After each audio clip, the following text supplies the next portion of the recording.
Welcome, and thank you for tuning in to ESG Talks, a KBRA podcast series focusing on environmental, social, and governance, ESG. This podcast series highlights various ESG hot topics and includes commentary from prominent voices within the ESG community. In this episode of ESG Talks, I interview Bruce Kahn. Dr. Kahn is an adjunct professor at Columbia University's The Earth Institute in their Sustainability Management program, and is also a senior portfolio manager at Shelton Capital Management.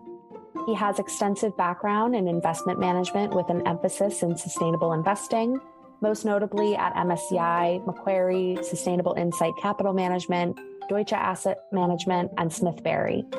Bruce also served as the chair of the finance committee of the Robert and Patricia Switzer Foundation for 10 years, and has also served on numerous advisory boards across the sustainable investment industry. Thanks so much for chatting with me today, Bruce. You have over 25 years of experience in environmental and investment research and management. So I'd really like to go through your career path, as you've had many focus areas across the wide world of sustainability. But to start, how did you become interested in sustainability issues, both personally and professionally? Well, thank you very much for having me. My first interest in sustainability really started in college when I was working in a laboratory doing plant science. And we were working on a World Bank funded program to understand the genetic differences between various crop plants. And that really got me interested in the idea of, there's a lot of people that are hungry out there. I knew that, but you don't really know it until you work on a project. And my advisor back at University of Connecticut had suggested going into the Peace Corps as a job after college, given my interest. And I then became an agricultural extension agent in Cameroon for the U.S. Peace Corps and spent 4 years doing agricultural work. And that really opened my eyes to sustainability. Sure, I had done a lot of ecological field work as an undergraduate student, but it wasn't until it became a real necessity for food production for subsistence farmers and increasing protein availability, where the sustainability issues really came to the forefront of my mind. And that's kind of what keyed my career in that direction. That's really fascinating. And that kind of leads perfectly into the next question that I wanted to ask you, because you received your PhD in environmental science at the University of Wisconsin, and then you completed a postdoctoral fellowship in ecological economics at Miami University of Chicago. So can you talk a little bit more about ecological economics, and why is this an important field, especially as the effects of climate change grow more severe around the world? The field of ecological economics attempts to understand the value in economic terms of the goods and services that nature or the ecosystem provides us. So we analyze the structure and function of an ecological system, identify what goods and services it's providing, ostensibly with no cost, and then estimate what it would cost if we had to do that ourselves. So for example, I live in the New York City region, and New York City water is some of the best water in the world for drinking. It's because it's filtered by natural ecosystems. Yes, it gets into pipes eventually, but at first it's filtered by the natural ecosystem that's very, high upstream from New York City.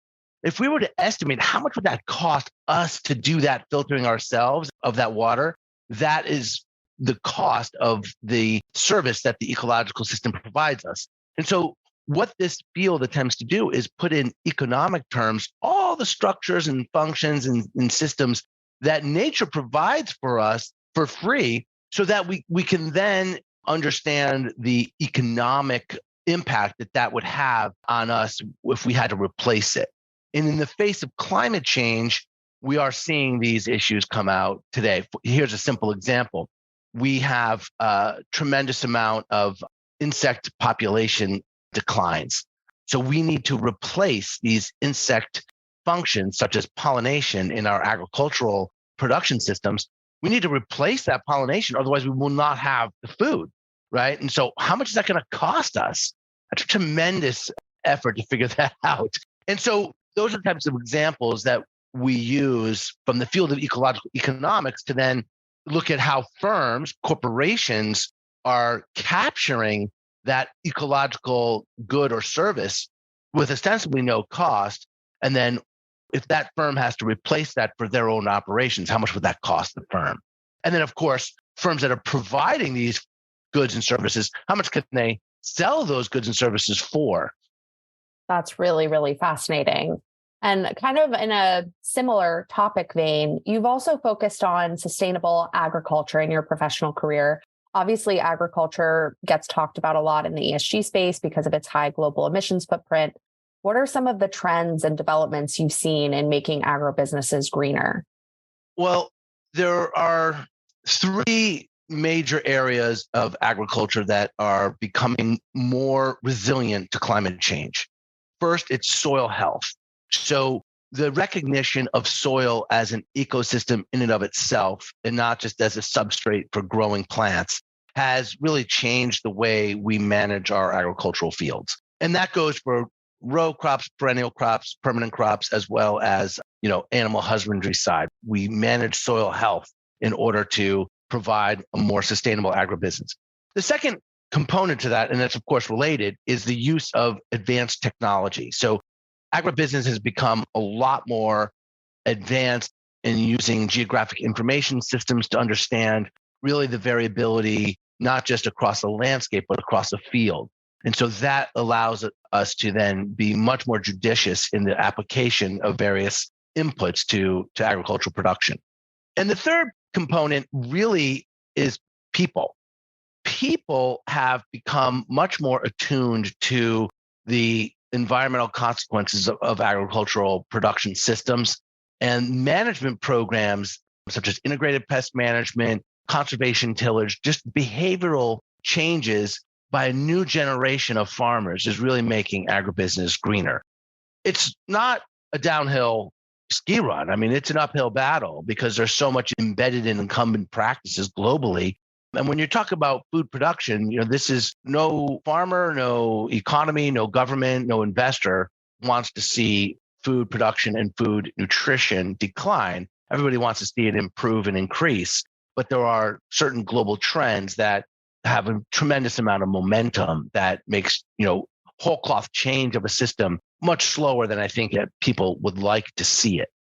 Definitely one of the biggest challenges with climate change, right, is the slow pace of change and changing human behavior. In many ways, agriculture is the front lines of climate change, both from a mitigation perspective as well as adaptation. Definitely. I also wanted to ask you about your current role at Columbia. You teach at the Earth Institute, which combines sustainability with general and financial management, economics, quantitative analysis, and policy. What classes do you teach, and how have you seen the field of sustainability in academia evolve? So I teach three classes for the past decade at Columbia. First is sustainable finance. So it's a corporate finance course integrated with sustainability and what's known as ESG integration. The second class I teach is a class called Statistics for Sustainability Management. And that's a core foundational class on statistics, but all the case studies that we look at are sustainability oriented type of projects. So like, how do you evaluate whether an aluminum smelting technology is better than the previous one? Well, you have to run tests and you have to be able to deploy statistical analyses onto this kind of data. So the statistics don't really change, but the case studies do. And there's a great demand for more knowledge around sustainability issues with robust and rigorous statistical analysis. And the third class I teach is a class on sustainable agriculture. And that's more of a research colloquium where we do research projects on various topics, such as the GMO versus organic debate, or what's happening in labor markets across horticulture, so fruit growing, or climate change. How are farmers adapting their soil management practices in the face of climatic disruption, as distinct from just changing weather patterns, right? So those are the three classes, and they kind of knit together because in my day job, I do a lot of work on investing in agricultural companies as well as other sectors. And we use a lot of statistical analysis to evaluate our potential investment decisions. Now, this has changed in academia in that this program at Columbia, the Sustainability Management Program, while it's a little bit over a decade old, it does sit outside of the core kind of siloed structure of academia, right? It's an interdisciplinary degree within an interdisciplinary department. And what is changing in academia a lot slower than these kinds of innovative programs is that you do start to see more academic work on sustainability coming out of, disciplines, and you start to see more coursework and more, published literature, but it's still kind of an elective, if you will, to the core discipline of accounting or et cetera. So it has a long way to go. And I think the academic journals, there are more and more academic journals publishing on sustainability factors, and that will help train more academics to do research in this area, publish on it, get more grants in this area, because that's how those programs work. So it is evolving. It is slow on the come, but there is a lot more activity. And there's a great demand from students from all over the world for courses on integrating sustainability into core curricula, such as business management, finance, investing. And one of the challenges, of course, is the interdisciplinary nature of it, which is how do you understand the science element of ecosystem structure and function, as I was discussing before, but then integrating that into the analysis of the financial statement of a company. There's a long journey to do that. Definitely. And you kind of mentioned in passing your day job, your work at Shelton Capital, and you were really brought on to bolster ESG expertise at the firm. Does Shelton have specific asset focus areas, and how do you work to integrate ESG throughout the firm's investment strategy? Well, Shelton Capital Management, based in Denver, has been doing sustainable investing for over a decade. We have a sustainable equity fund that has over 10 years of track record, and we have some green bond funds. And our asset classes are mostly public equities and public bonds, both government, high yield, and corporate grade bonds. And we've been integrating ESG factors, although may not have been called that in the past, that's what it's kind of called today, into these investment products for over a decade now. And one of the challenges of managing assets in this field is the balance between pure play growth as well as industrial transformation of incumbents. And so we balance and then projects kind of on the green bond side. And so we're investing across all three of those kind of areas. And the challenge, of course, is, first, good opportunity sets, second, really good data, and then third, maintaining a diversified portfolio of opportunities that are going to herald in what we think of as the low carbon economy. And so our thesis really is, yes, we want to invest in pure play growth companies that are going to be, very important to transforming the economy into a sustainable economy. But we also recognize that large incumbent industries are also transforming themselves as well. I mean, over 98% of the S&P 500 now issues a corporate social responsibility report or a sustainability report. Large percentages of all the global indices put out by MSCI have made declarations about decarbonization, and many hundreds of billions of dollars are being secured through the bond market for green projects. So the evidence is just overwhelming that our global economy is transforming into a more sustainable economy. And if you just follow the money, you can see what that's happening. So we're investing behind that, the thesis of industrial transformation.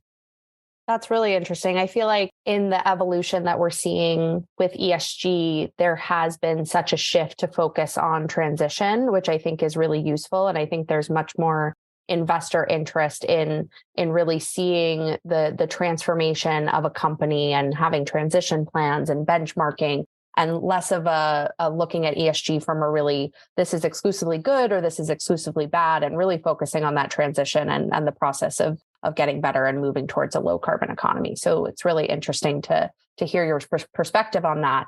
And so my last question is something that I always like to ask people who have long careers in sustainability, like you, Bruce. And when it comes to climate mitigation, and you're thinking about this all day, every day, and the world's transition to a low carbon economy, what really keeps you up at night, and what gives you the most hope thinking about the future? I just want to clarify one point, which is when I am thinking about industrial transformation, certainly transition to a low carbon economy brings the energy sector right to focus.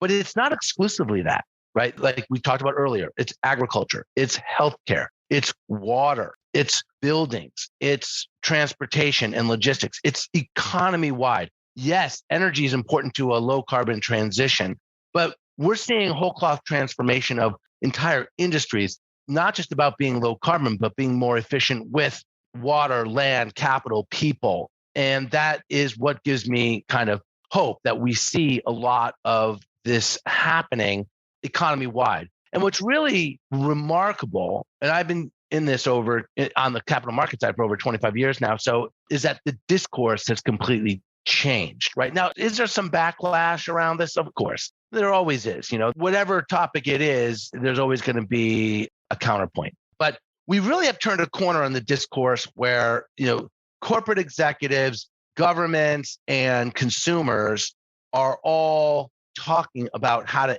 eat more healthily, live better, live in a community with less violence and less pollution. And we have turned a corner on the discourse.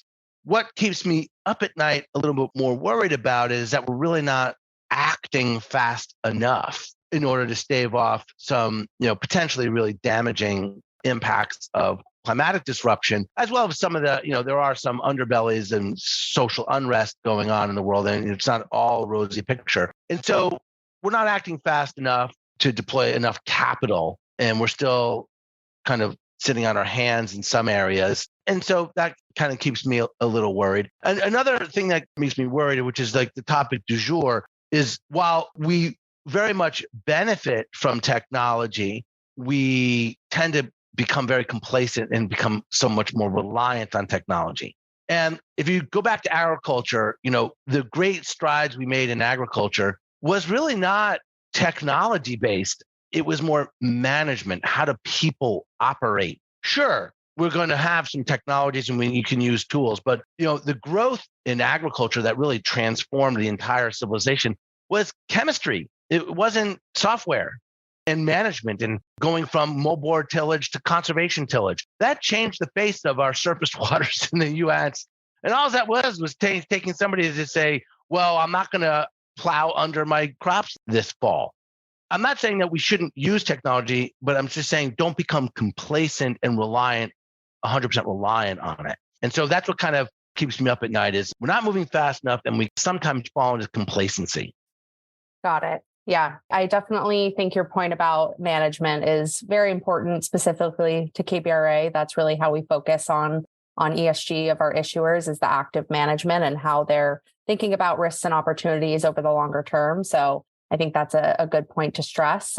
With that, I really want to thank you so much, Bruce, for coming on today for a really interesting discussion. And we hope our listeners enjoyed the episode. Well, thank you, Emilie, and thanks to the KBRA team. This concludes our episode. Please email esg@kbra.com with any questions or comments.